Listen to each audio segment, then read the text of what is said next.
በሳምንቱ መጨረሻ በተለያዩ ሊጎች የተደረጉ ጨዋታዎች አሉ። በእንግሊዝ ፕሪሚየር ሊግ ትናንትና 3 ጨዋታዎች ነበሩ።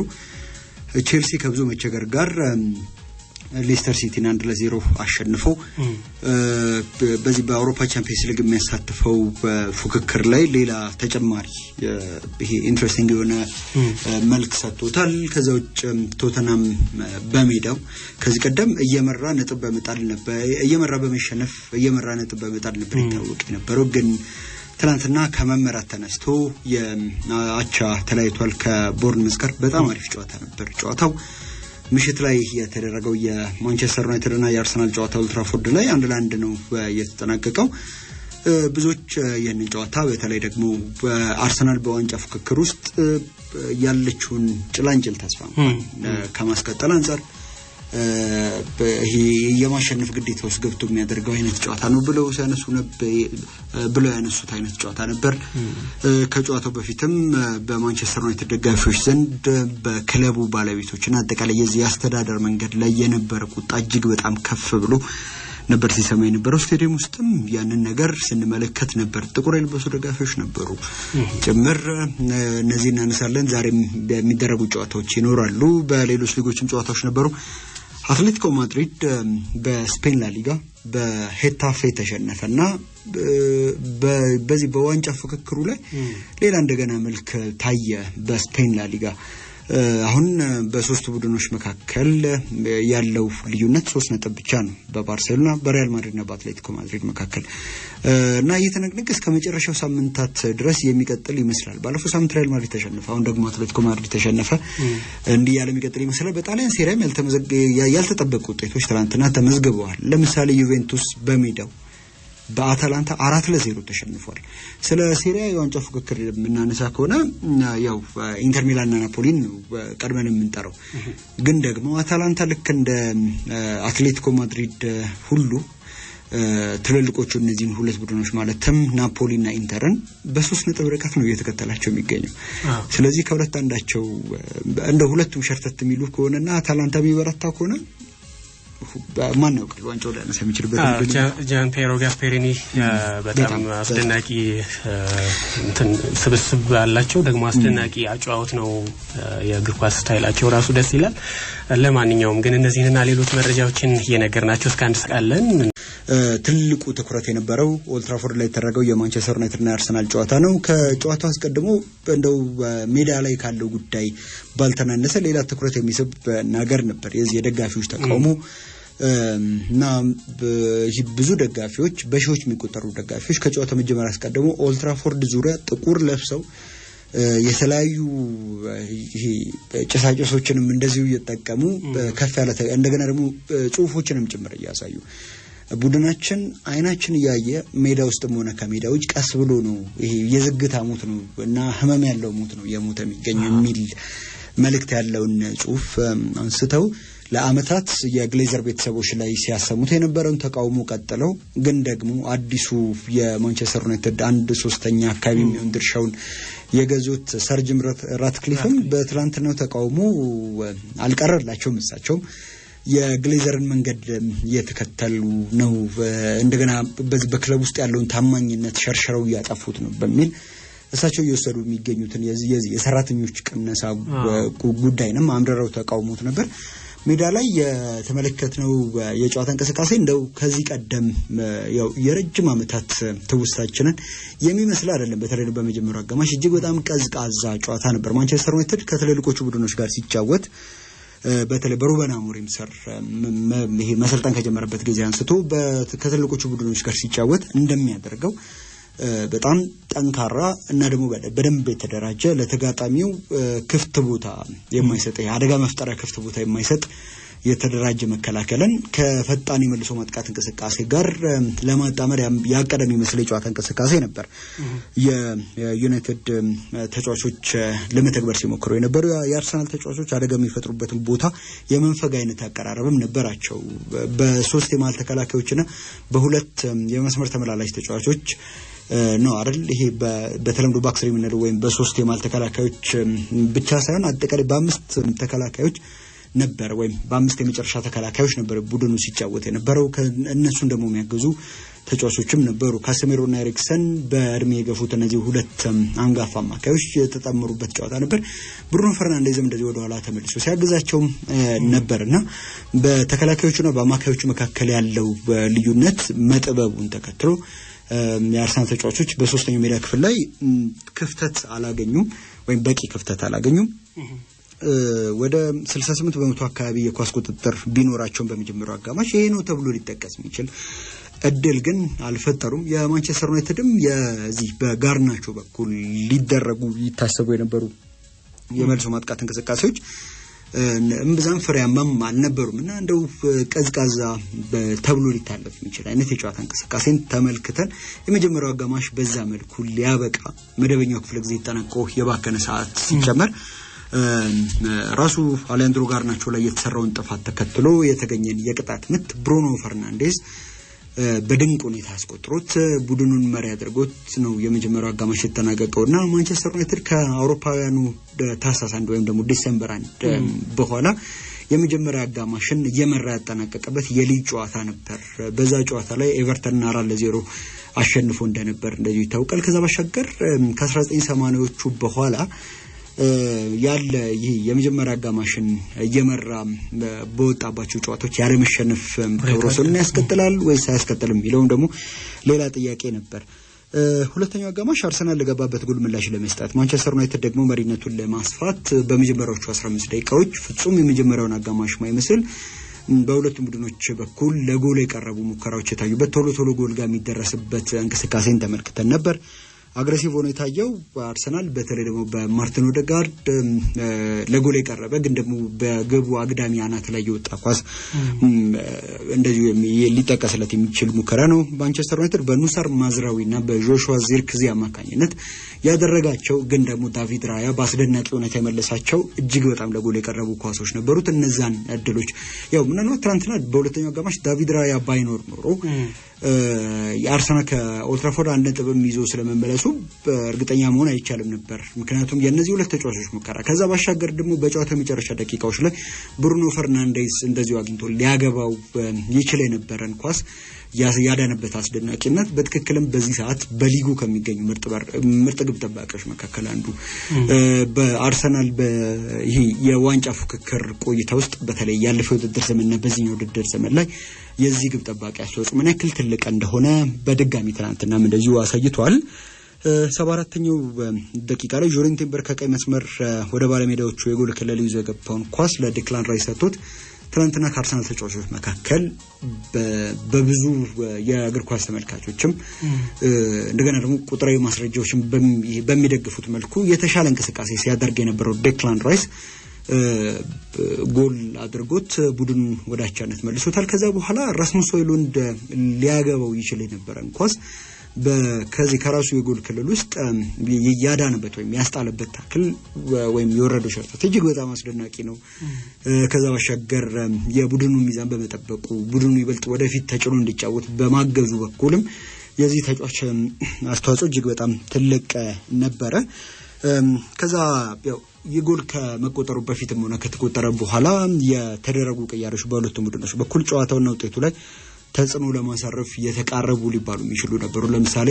በጉዳት ረጅም ጊዜ ቆይቶ የነበረው ጋብሪኤል ማርቲኔሊ ከገባ በኋላ ሞክሮት አንድሬ ኦናና ያወጣበት ይሄ ለኦናና ቅርብ የሆነው የጎሉ ቋሚ ላይ ነበር የመታው ያን ኳስና አንድሬ ኦናና ያዳነበት ኳስ ይጠቀሳል ሌሎችም እንደዚሁ ሙከራዎች ማጥቀስ ይችላል በማንቸስተር ዩናይትድ በኩልም የተደረጉት ቅያሬዎች በተለይ ደግሞ የኤደን ሃይቨን በሌኒዮሮን ቀይሮ ከገባ በኋላ ያደረገው እንቅስቃሴም በጣም ጥሩ ተብሎ ሊጠቀስ የሚችል አይነት ነው ግን ጨዋታው በዚሁ የ1-1 ውጤት ነበር የተጠናቀቀውና ከጨዋታው መጠናቀቅ በኋላ አሰልጣኝ ሩበን አሞሪም በሁለቱም ተጫዋቾች ብሩኖ ፈርናንዴዝ እና ተቀይሮ ያስገባው የ18 ዓመቱን የቀድሞ አርሰናል ተከላካይ ኤደን ሃይቨንን በጣም አድንቆ ነው እንግዲህ ከጨዋታው በኋላ አስተያየቱን እየሰጠው በተለይ ደግሞ ኤደን ሃይቨንን አንድ ምርጥ ተጫዋች እንዳገኘን ዛሬ ማረጋገጥ ይቻላል ይሄን ስም እንዳትረሱት ኤደን ሃይቨን ይባላል ብሎ እንግዲህ አድንቋል ተጫዋቹን ሚኬል አርቴታ ከጨዋታው በኋላ የድህረ ጨዋታ ጋዜጣዊ መግለጫ ከመስጠታቸው አስቀድሞ አንዳንድ ፍሬሽ ኢንተርቪው ሰጥተዋል አይደል ለየብቻቸው ከአንዳንድ መገናኛ ብዙሃን ጋር ከአንደኛው ጋር የቃለ መጠይቅ ለማድረግ በቀረበ ጊዜ የዋንጫ ፉክክሩ አበቃለት አይደል ብሎ ሲጠይቀው በንዴት ጥሎት ሄዷል እና ደግሞ ቡድኑም ደግሞ ይሄ ሽንፈቱ ይገባዋል ብሎ እምነት እንደሌለው የሚመስል አይነት አስተያየትን ሰጥቷል። ውጤቱን ተከትሎ አርሰናል አሁን 55 ነጥቦችና 28 የጎል ክፍያ ይዞ ሁለተኛ ደረጃ ላይ ነው የተቀመጠው። ከሊቨርፑል አንድ ጨዋታ ያነሰ ነው ያደረገው በሊጉ። ሊቨርፑል 29 ጨዋታዎችን አድርጎ 70 ነጥቦች አሉት። በመካከላቸው 15 ነጥብ ልዩነት አለ። ምናልባት አርሰናል ያ ቀሪውን ጨዋታ የሚያሸንፍ ከሆነ የ12 ነጥቦች ልዩነት ነው የሚኖረው። ግን ሊቨርፑል በቀጣይ በካራባኦ ካፕ ይጫወታል። ከዛ በኋላ የአውሮፓ መድረክ ጨዋታዎችም አሉበት። ሊቨርፑል ቀጣዩን የፕሪሚየር ሊግ ጨዋታ እስኪያደርግ አርሰናል ሁለት ተከታታይ የሊግ ጨዋታዎችን ያደርጋል እና ምናልባት በመካከላቸው ያለውን የነጥብ ልዩነት አጥብቆ ጫና ሊፈጥር የሚችልበት እድል ሊኖር ይችላል። ዩናይትድ ከተመሳሳይ 28 የጨዋታ ቁጥሮች 34 ነጥብና 6 የጎል ዕዳ ይዞ 14ኛ ደረጃ ላይ ነው የተቀመጠው። ቼልሲና ሌስተር ያደረጉትን ጨዋታ ማርኮ ኩሬያ 60ኛው ደቂቃ ላይ ባገባው ጎል ቼልሲ አሸንፎ ከጨዋታው በፊት የቻምፒየንስ ሊግ ተሳትፎ ይሸተኛል ያሉት ኤንዞ ማሬስካ በትክክልም የሸተታቸው ማዕድ ላይ ተገኝተዋል ማለት ይቻላል። 4ኛ ደረጃ ላይ ተቀምጧል። ሲቲ ቅዳሜ ዕለት በኖቲንጋም ፎረስት መሸነፉን ተከትሎ በኳስ ቁጥጥር ብልጫም በብዙ ነገር በመጀመሪያው አጋማሽ በተለይ ቼልሲ የበለጠው ቡድን ነበር። ሌስተር በመጀመሪያው አጋማሽ 6ኛው ደቂቃ ላይ ያደረገው አንድ ብቸኛ ሙከራ ነበር። ከዛ በኋላ ግን ኮል ፓልመር እና ጄደን ሳንቾ እና ሌሎችም የቼልሲ ማጥቃት ባህሪ ያላቸው ተጫዋቾች በተደጋጋሚ ወደ ሌስተር ሲቲ የጎል ክልል ለመድረስ ቢሞክሩም የመጨረሻ ውሳኔዎቻቸው ጥሩ አልነበረም። 22ኛው ደቂቃ ላይ በሳንቾ ላይ በተሰራ ጥፋት የተገኘ ፍጹም ቅጣት ምት ከመታ የማይሰተው ኮል ፓልመር እድሉን አግኝቶ ነበር። 13ኛ የሊግ የፍጹም ቅጣት ምት ነበር ግን ደግሞ ወስዶታልና የ100% የነበረ የፍጹም ቅጣት ምት የማስቆጠር ብቃትና ንጻሬው በትናንትናው ዕለት አብቅቷል። 13ኛ ፍጹም ቅጣት ምቱን ስቷል። የመጀመሪያው አጋማሽ በእንደዚህ አይነት በቼልሲ ፍጹም የበላይነት ከተጠናቀቀ በኋላ በሁለተኛው አጋማሽ ሌስተር ጥቂት የመንቃት አይነት ምልክቶችን አሳይቶ ነበር ግን አልሆነም። 60ኛው ደቂቃ ላይ ማርኮ ኩሬያ ከኤንዞ ፈርናንዴዝ ያገኘው ኳስ ከሳጥን ውጭ መሬት ለመሬት አክሮ መጥቶ ነው ጎሉን ያስቆጠረው። ዳንኤል ቬዝ በሚያገባቸው አይነት ኳሶች ይመስላሉ ትናንትና ማርኮ ኩሬያ ያስቆጠረው ጎል። ውጤቱን ተከትሎ ቼልሲ 4ኛ ደረጃ ላይ ተቀምጧል በ49 ነጥቦች። ኖቲንጋም ፎረስት 51 ነጥብ ኖሮት 3ኛ፣ ሲቲ 47 ነጥብ ኖሮት 5ኛ። በመካከል እንግዲህ ከቼልሲ በላይ ካለው ኖቲንጋም ፎረስት ጋር የ2 ነጥብ ከበታቸው ካለው እንደዚሁ ማንቸስተር ሲቲ ጋርም የ2 ነጥብ ልዩነት ነው ያለው። ቶተንሃም ከቦርንመዝ ያደረጉት ጨዋታው ለ2 ሲጠናቀቅ ማርከስ ታቨርኒየር 42ኛው እንደዚሁም ደግሞ ኢቫን ኤልሰን 65ኛው ደቂቃ ላይ ጎሎችን አግብተው ቦርንመዝ ይመራ ነበር። 52ኛ ደቂቃ ላይ ጀስቲን ክላይቨርት ያገባው ጎል ነበር ግን ከጨዋታ ውጭ በሚል ተሽሮበታል። ግን ለቶተንሃም ፓፕ ማታሳርና ሰኒንግሚን 67ኛውና 84ኛው ደቂቃ ላይ የሰኒንግሚን የ84ኛ ደቂቃ ጎል ከፍጹም ቅጣት ምት የተገኘች ነች። ቶተንሃምን ወደ ጨዋታው መልሷል። በስፔን ላሊጋ ትላንትና ሄታፌ በሜዳው አትሌቲኮን 2-1 አሸንፏል። አሌክሳንደር ሶርሎዝ 75ኛው ደቂቃ ላይ ባገባው ጎል አትሌቲኮ ማድሪድ ቀዳሚ ሆኖ ነበር ከፍጹም ቅጣት ምት በተገኘ ኳስ። አኔል ኮሪያ ከዛ በኋላ 88ኛው ደቂቃ ላይ በቀይ ካርድ ከወጣ በኋላ ሁሉም ነገር ተቀይሯል። ማውሮ አራምባሪ 88ኛው ደቂቃና መደበኛ ጨዋታ ክፍለ ጊዜ ተጠናቆ በተጨማሪ ባከነ ሰዓት ያገባው ጎል ዲየጎ ሲሞኔን ፍጹም በቃ በቡድኑ ደስተኛ እንዳይሆን እንዲበሳጭ ያደረጉ 2 ጎሎች ሆነው በአትሌቲኮ ማድሪድ እንዲሸነፍ ሆኗል።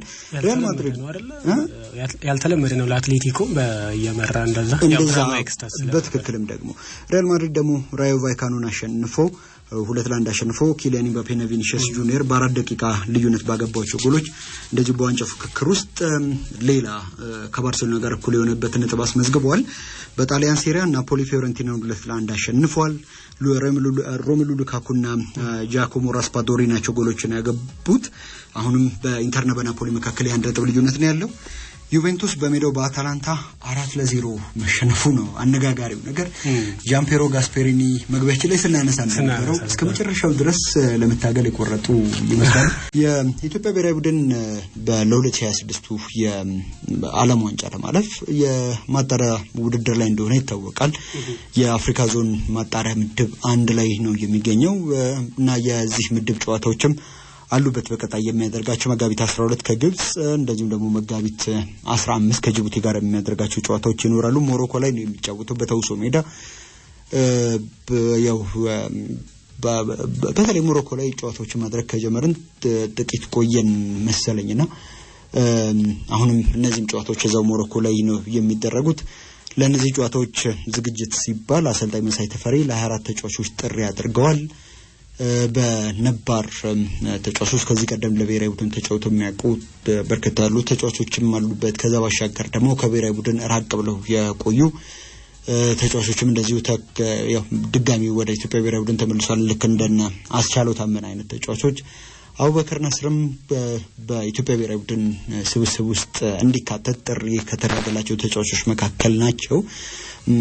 ያው እሱም አለበት፣ ሌሎችም ተጫዋቾች እንደዚሁ ይኖራሉ እና መጋቢት 4 ሪፖርት እንዲያደርጉ ተጫዋቾቹ የኢትዮጵያ እግር ኳስ ፌዴሬሽን እንደዚሁ አሳውቋል። ሙሉ ዝርዝሩን በኢትዮጵያ እግር ኳስ ፌዴሬሽን የተለያዩ ማህበራዊ ትስስር ገጾች ላይ ማግኘት ይቻላል። ለነዚህ ሁለት ጨዋታዎች ዝግጅት ሲባል ነው እንግዲህ ቀጣዮቹ ቀናት በዚህ በኢትዮጵያ ፕሪሚየር ሊግ ላይ ውድድሮች አይኖርም ማለት ነው። ከተጫዋቾች መጋቢት 4 ሪፖርት ካደረጉ በኋላ ጨዋታዎቹ ተደርገው እስኪመለሱ ድረስና በዚህ በማጣሪያ ምድቡ በኢትዮጵያ ብሔራዊ ቡድን 5ኛ ላይ ነው የሚገኙ 6 ቡድኖች ከሚገኙበት ማጣሪያ ምድብ ምናልባት ቢያንስ በቀጣዩ የዓለም ዋንጫ ላይ እንኳን ያለው የመሳተፍ እድል ጠባብ ነው እንኳን ብለን ብናስብ እንደዚህ አይነት ጨዋታዎች እንደዚህ አይነት አጋጣሚዎች የዚህ የተጫዋቾቻችንን ዝግጁነት ከዛ ባሻገር ደግሞ የእግር ኳሳችን ደረጃ ከየትኞቹ ሀገራት ጋር